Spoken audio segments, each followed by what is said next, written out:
अब हम लोग आ जाते हैं अपने प्रेडिक्शंस की तरफ। Tomorrow Nepal versus India. Prediction tough one, very tough one. आज मैं फहीम साहब की तरह कहूंगा बारिश। बारिश will be the winner. Obviously India. India. Okay. Nepal mount Everest पे जाके जो है वो हम झंडा लगाएंगे नेपाल का, बिकॉज मिरेकल्स डू हैपन। कुछ नहीं तो इनको इस बात पे नेशनैलिटी तो मिली जाएगी नेपाल की। एक आदमी है सारी दुनिया में। हम पाकिस्तान में रहेंगे।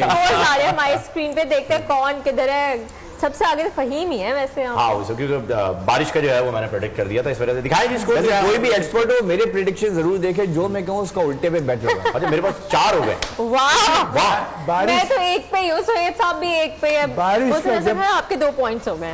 अच्छा, बारिश का जब इफेक्ट पड़ता, अगर ये दोनों बराबर की टीम होगी, कल की जीत बड़ा डिपेंड करती है, तो बारिश से उससे फर्क पड़ता। exactly. एक टीम को 2 पॉइंट चाहिए होते लेकिन एक ही मिलता, तो इसकी वजह से वो नीचे चली जाती है, बराबर आ जाती।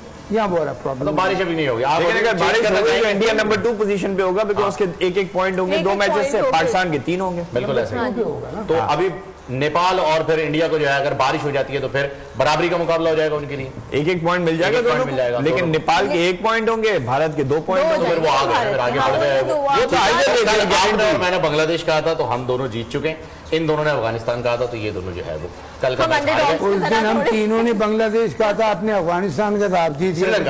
श्रीलंका और मैं जीत गया। और लेकिन एक बात मैं आपको सलाम करूंगा, या तो आप उस टीम को जानते थे कि हमें नहीं पता था कि आप इतना क्लोज हैं उस टीम के।